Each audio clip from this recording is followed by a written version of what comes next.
بسم اللہ الرحمن الرحیم۔ ڈیئر اسٹوڈنٹس، السلام علیکم۔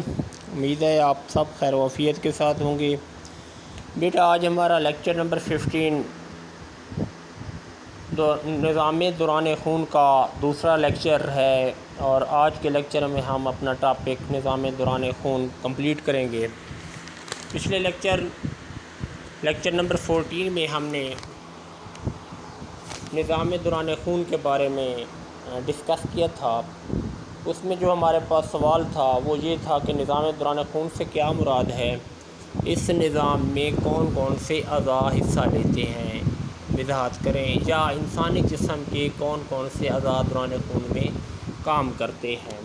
تو بیٹا ہم نے پچھلے لیکچر نمبر 14 میں یہ واضح کیا تھا کہ نظام دوران خون میں کون سے نظام حصہ لیتے ہیں، کون سے یہ اعضاء حصہ لیتے ہیں۔ تو اس میں شریان وریدیں، عروق شیریہ اور دل قابل ذکر تھے، تو ہم نے ان پر اچھے طریقے سے بحث کی تھی۔ اور آج کا لیکچر جو ہے وہ ہمارا نظام دوران خون کا دوسرا سوال ہے۔ بہت شارٹ کویشچن ہے ہمارے پاس آج یہ کہ انسانی جسم میں خون کس طرح گردش کرتا ہے، وضاحت کیجیے۔ یا یہی سوال دوسری طرز میں بھی آ سکتا ہے کہ خون جسم میں کن طریقوں سے دورہ کرتا ہے یا گردش کرتا ہے، وضاحت کرنے۔ تو آپ کے سامنے اس سوال کا جواب ہے۔ نمبر 1 پر ہے خون کا دورہ اعظم، نمبر 2 ہے جی خون کا دورہ اصغر۔ اعظم بڑائی کو کہتے ہیں، بڑے کو کہتے ہیں، اصغر دورہ اصغر چھوٹے کو کہتے ہیں۔ خون کا دورہ بابی، باب دروازے کو کہتے ہیں۔ خون کا دورہ قلبی، قلب دل کو کہتے ہیں۔ تو یہ 4 گردش کے دورے ہیں جن پر ہم نے بحث کرنی ہے۔ سب سے پہلے آپ کے سامنے ہے کہ خون کا دورہ اعظم یا گردش اعظم آپ کہہ سکتے ہیں، اس کو ہم اچھے طریقے سے سمجھنے اور میں آپ کو سمجھانے کی کوشش کرتا ہوں۔ سب سے پہلے خون کی یہ گردش دل اور جسم کے مختلف حصوں کے درمیان ہوتی ہے۔ گردش اعظم، خون کی یہ گردش دل اور جسم کے مختلف حصوں کے درمیان ہوتی ہے۔ یہ خون کی سب سے بڑی گردش ہے۔ ظاہر ہے گردش اعظم تو ہم اسے کہہ سکتے ہیں کہ یہ ہمارے جسم میں خون کی سب سے بڑی گردش ہے۔ دل کے سکڑنے سے صاف خون شریان اعظم کے ذریعے جسم کے تمام حصوں کو جاتا ہے۔ میں دوبارہ آپ کو یہ بات سمجھانے کی کوشش کر رہا ہوں کہ دل کے سکڑنے سے صاف خون شریان اعظم کے ذریعے جسم کے تمام حصوں کو جاتا ہے۔ شریان اعظم میں آپ کو اس شیپ میں بتا دیتا ہوں کہ یہ آپ کے سامنے شریان اعظم ہے جی، یہ شریان اعظم ہے۔ یہ شریان دل کے سکڑنے کی وجہ سے جو صاف خون ہے اس شریان اعظم کے ذریعے جسم کے تمام حصوں کو پہنچتا ہے۔ تو ساتھ ساتھ ہم شیپ پر بھی ڈسکس کرتے رہیں گے بیٹا۔ شریان اعظم شاخ در شاخ تقسیم ہو کر باریک شریانوں میں تبدیل ہو جاتی ہے۔ بات کو سمجھنا ہے کہ شریان اعظم شاخ در شاخ تقسیم ہو کر پھر یہ بہت باریک شاخوں میں بدل جاتی ہے۔ پھر یہ شریانیں تقسیم ہو کر بے شمار بال جیسی باریک نالیوں عروق شیریہ میں تبدیل ہو جاتی ہے۔ تو بیٹا عروق شیریہ کے حوالے سے میں نے کل آپ کو بتایا تھا کہ یہ بہت گھنا بہت گہرا نیٹ ورک ہوتا ہے جس میں بہت باریک جال ٹائپ وین شامل ہیں۔ اس کو آنکھ سے ہم نہیں دیکھ سکتے، ان کو ہم دوربین سے نہیں دیکھ سکتے، اس کو عروق شیریہ کا مشاہدہ خوردبین کے ذریعے ہو سکتا ہے۔ تو شریان اعظم کے ذریعے جب جسم کے تمام حصوں کو خون پہنچ جاتا ہے تو شریان اعظم شاخ در شاخ تقسیم ہو کر باریک شریانوں میں تبدیل ہوتی ہے۔ پھر یہ شریانیں تقسیم ہو کر بے شمار بال جیسی بریک نالیوں عروق شعریہ میں تبدیل ہوتی ہیں۔ امید ہے آپ کو اس بات کی سمجھ آ گئی ہوگی کہ صاف خون شریان اعظم کے ذریعے جسم کے مختلف حصوں کو پہنچتا ہے، پھر شریان اعظم مزید شاخ در شاخ تقسیم ہوتی ہے، بریک شریانوں میں تبدیل ہوتے ہیں، پھر یہ شریان مزید تقسیم بال جیسی بے شمار بریک نالیوں پر مشتمل ہو جاتی ہے، جنہیں عروق شعریہ کہتے ہیں۔ عروق شعریہ کے ذریعے خون اور جسمانی بافتوں کے درمیان غذائی مادوں اور گیسوں کا باہمی تبادلہ اوسموسس کے ذریعے ہوتا ہے۔ کس کے ذریعے ہوتا ہے؟ اوسموسس کے ذریعے ہوتا ہے۔ ان کا جو غذائی مادوں اور گیسوں کا باہمی تبادلہ ہے اوسموسس کے ذریعے ہوتا ہے۔ اس لحاظ سے انہیں نظام دوران خون کا سب سے امپورٹنٹ پارٹ کہا جاتا ہے، یعنی یہ بافتیں غذا اور آکسیجن حاصل کرتی ہیں، یہ بافتیں غذا اور آکسیجن حاصل کرتی ہیں اور فاسد مادے اور کاربن ڈائی آکسائڈ خارج کرتی ہیں۔ اس تبادلے کے بعد عروق شعریہ اکٹھی ہو کر ذرا بڑی نالیوں میں تبدیل ہو جاتی ہے۔ یہ نالیاں مل کر وریدیں بن جاتی ہیں۔ وریدیں مین آپ کو کل بتایا تھا کہ بیٹا یہ میں نے آپ کو ورید کے بارے میں بتایا کہ ورید کے ہیں ایسی یہ وینز ہیں کہ جو غیر خالص خون ہوتا ہے واپس دل کی طرف جسم کے مختلف حصوں سے واپس دل کی طرف لے کر آتی ہیں، اور خون ان وریدوں سے ورید اعظم بلائی اور ورید اعظم زیری کے ذریعے دل کے دائیں اذن میں چلا جاتا ہے۔ اسے دورہ اعظم یا سٹیمیٹک سرکولیشن کہتے ہیں۔ ابھی اس کو مزید ہم دیکھ لیتے ہیں اس کے نقطہ نظر سے کہ دوبارہ میں اس کو ریڈ کر رہا ہوں تاکہ آپ لوگوں کو واضح طور پر سمجھ آ جائے۔ شکل آپ کے سامنے ہے کہ یہ نالیاں مل کر وریدیں بن جاتی ہیں۔ وریدوں کے بارے میں نے آپ بتایا، اور خون ان وریدوں سے ورید اعظم بلائی اور ورید اعظم زیری کے ذریعے ورید اعظم بلائی یہ دیکھیں ورید اعظم زیری اور ورید اعظم بلائی کے ذریعے جب وریدیں بن جاتی ہیں تو خون کیا ہے ورید اعظم بلائی اور ورید اعظم زیری کے ذریعے دل کے دائیں اذن میں چلا جاتا ہے۔ دل کے دائیں اذن، یہ دائیں اذن میں چلا جاتا ہے، پھر اس کے بعد بایاں اذن، دل کے دائیں اذن میں چلو، اس سے دورہ، اس کو کیا کہتے ہیں؟ اسے دورہ اعظم یا سسٹمیٹک سرکولیشن کہتے ہیں، سسٹمیٹک سرکولیشن کہتے ہیں۔ اس بات کو سمجھنا ہے بیٹا۔ اس کے بعد ہمارے پاس اگلا پوائنٹ ہے جی گردش اصغر۔ گردش اصغر، اصغر کا مطلب میں نے آپ کو بتایا کہ چھوٹے کو کہتے ہیں۔ خون کی یہ گردش دل اور پھیپھڑوں کے درمیان ہوتی ہے۔ گردش اصغر کس کا سوال شارٹ کوسچن آ سکتا ہے کہ گردش اصغر کس کے مابین ہوتی ہے، کس کے درمیان ہوتی ہے؟ یہ دل اور پھیپھڑوں کے درمیان گردش ہوتی ہے۔ دل کے دائیں بطن کے سکڑنے سے غیر خالص خون پھیپھڑوں کی شریان میں چلا جائے۔ دائیں بطن کے سکڑنے سے یہ کیا ہوتا ہے؟ دائیں بطن، دائیں بطن میں آپ کو بھی یہ دائیں بطن کیا ہے، یہ آپ کے سامنے بیٹا دائیں بطن ہے۔ یہ دائیں بطن کے دل کے دائیں بطن کے یہ دائیں بطن کے سکڑنے سے کیا ہوتا ہے؟ دل کے دائیں بطن کے سکڑنے سے غیر خالص خون پھیپھڑوں میں چلا جاتا ہے۔ یہ پھیپھڑوں کی جو ہے لہر اس میں چلا جاتا ہے۔ یہ شریان پھر یہ شریان جو ہے یہ شریان دل سے نکل کر دو حصوں میں مزید تقسیم ہو جاتی ہے۔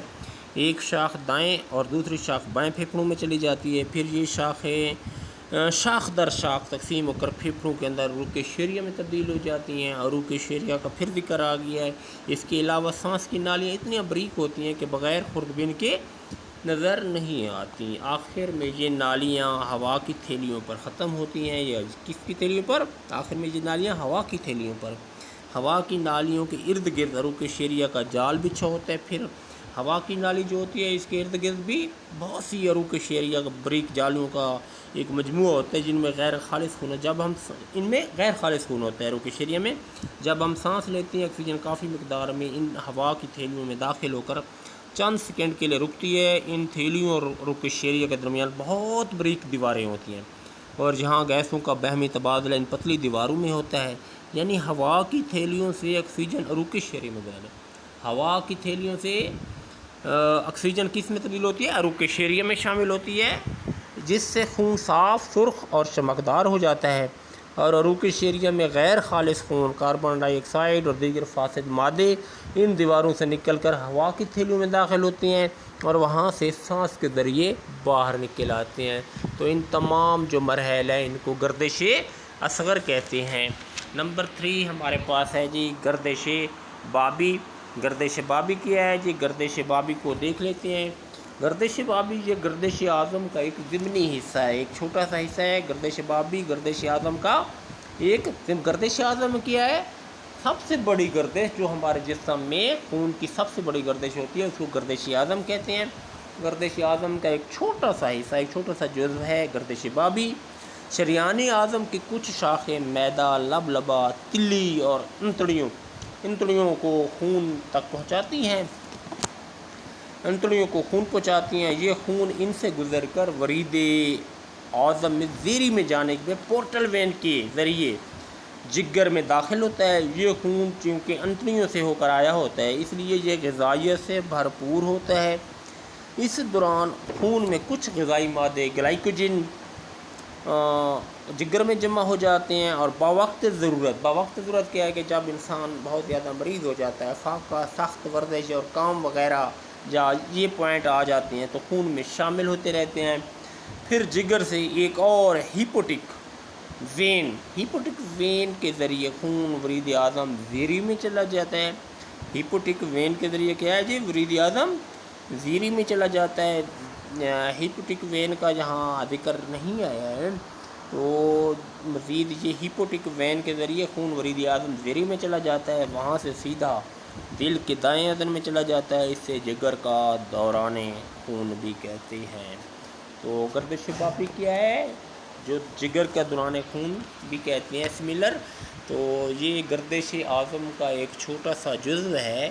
شریان اعظم کی کچھ شاخیں جو ہیں وہ معدہ، لبلبہ، تلی اور انتڑیوں کو خون پہنچاتی ہیں۔ یہ خون ان سے گزر کر ورید اعظم زیریں میں جانے کی بجائے سیدھا پورٹل وین میں جاتا ہے، پھر اس کے ذریعے جگر میں داخل ہوتا ہے۔ اسی وجہ سے اسے جگر کا دوران خون بھی کہتے ہیں۔ اس کے بعد بیٹا ہمارا آخری ٹاپک ہے، آخری ہنٹ جو ہے وہ گردش قلبی ہے۔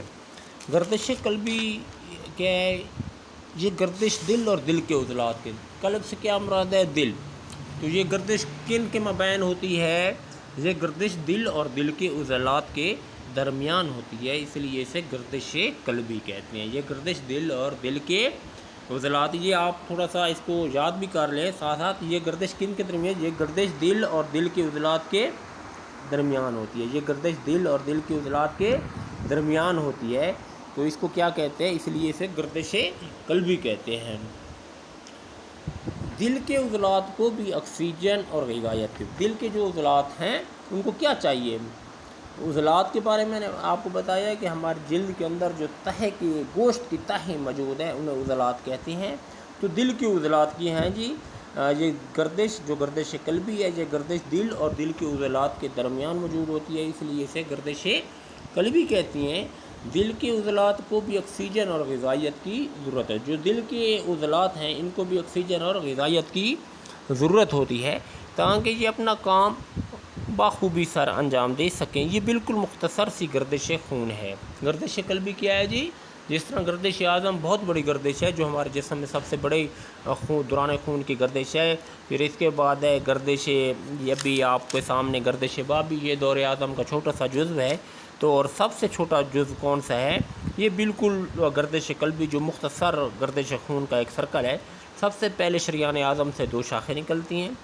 سب سے پہلے کیا ہوتا ہے جی؟ شریان اعظم سے 2 شاخیں نکلتی ہیں جنہیں دل کی شریانیں یا کارنوری شریانیں کہتے ہیں۔ کارنونری شریانیں بھی کہتی ہیں۔ جو دل سے 2 شاخیں، شریان اعظم سے 2 شاخیں نکلتی ہیں جنہیں دل کی شریانیں یا کارنونری شریانیں کہتے ہیں۔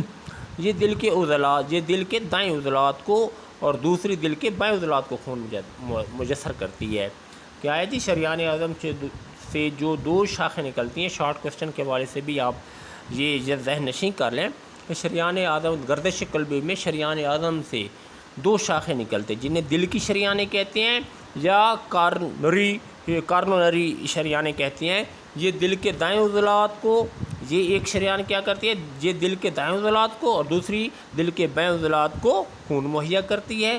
یہ شاخیں دل کے عضلات کے اندر عروق شعریہ میں تبدیل ہو جاتی ہیں، جن سے دل کے خلیوں کے لیے آکسیجن اور غذائیت مہیا ہوتی ہے، جس کی وجہ سے یہ عضلات حرکت میں رہتے ہیں۔ فاسد مادے خون میں شامل ہو کر بعد ازاں کارنری وین جو ہے کے ذریعے براہ راست دل کے دائیں اذن میں چلا جاتا ہے۔ اگر کسی وجہ سے کارنری شریانوں میں خون چلنا بند ہو جائے تو دل فوراً کام کرنا چھوڑ جائے، جس سے انسان کی موت واقع ہو سکتی ہے۔ تو بیٹا دل کی دھڑکن کیوں رک جاتی ہے؟ صرف میں دوبارہ یہ شامل ہو کر جب فاسد مادے خون میں شامل ہو کر بعد ازاں کارنری وین میں کے ذریعے براہ راست دل کے دائیں اذن میں چلے جاتے ہیں۔ اگر کسی وجہ سے بھی کارنری شریانوں میں خون کا چلنا بند ہو جائے تو پھر کیا ہوتا ہے، دل کی دھڑکن فوراً یا دل کام کرنا فوراً چھوڑ دیتا ہے، جس سے انسان کی ڈیتھ ہو جاتی ہے۔ تو بیٹا یہ آج کا لیکچر ہمارا دوران خون کا، نظام دوران خون کا دوسرا پورشن، دوسرا سوال اختتام کی طرف اختتام پذیر ہوتا ہے۔ امید یہ جو ہم نے گردش کے 4 دورے اعظم، خون کا دورہ اصغر، خون کا دورہ بابی، خون کا دورہ قلبی تو ہم نے پڑھے، یہ بہت اہم سوال بھی ہے۔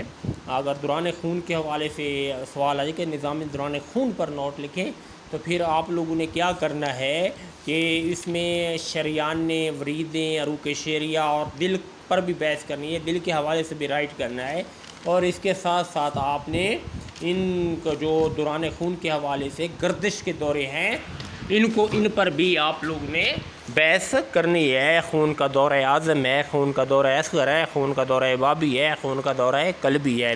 تو بیٹا جتنا اچھے طریقے سے آپ سوال رائٹ کریں گے، جتنا زیادہ لینتھی صورت میں اختیار اور بہترین لکھیں گے، اتنے ہی آپ کے اچھے مارکس آئیں گے۔ اور ہیلتھ اینڈ فزیکل ایجوکیشن میں یہ کنڈیشن ہوتی ہے کہ اگر آپ کا بہترین سوال لکھا گیا ہے، مارکر کے ساتھ ہنٹس دیے گئے ہیں، بہترین آپ نے خوش خطی کا مظاہرہ کیا ہے، تو آپ کو انشائیہ کے سوال میں 8 کے 8 نمبر مل سکتے ہیں۔ تو اس میں آپ نے گھبرانے کی یا پریشان ہونے کی ضرورت نہیں ہے، بہت ہی ایزی میتھڈ ہوتا ہے، آپ دوران خون پر بھی بحث کر سکتے ہیں۔ یہ تھوڑا سا سائنسی ٹاپک ہے، تو میں امید کرتا ہوں کہ انشاءاللہ آپ اچھے طریقے سے سوال کو حل کرنے کی بھی کوشش کریں گے۔ تو بیٹا آج کا لیکچر ختم کرتے ہیں اس دعا اور نصیحت کے ساتھ کہ اللہ پاک آپ کو ہمیشہ کامیابی عطا فرمائے، اپنے مستقبل میں آپ کو کامیابیاں عطا فرمائے، اور نصیحت یہ کہ آپ اپنے والدین، بڑوں، بزرگوں، بوڑھوں، اپنے اساتذہ کا احترام کریں، خدمت کریں، اللہ پاک آپ کو اس کا اجر عطا فرمائے گا۔ انشاءاللہ اگلے لیکچر میں ملاقات ہوگی۔ اللہ حافظ۔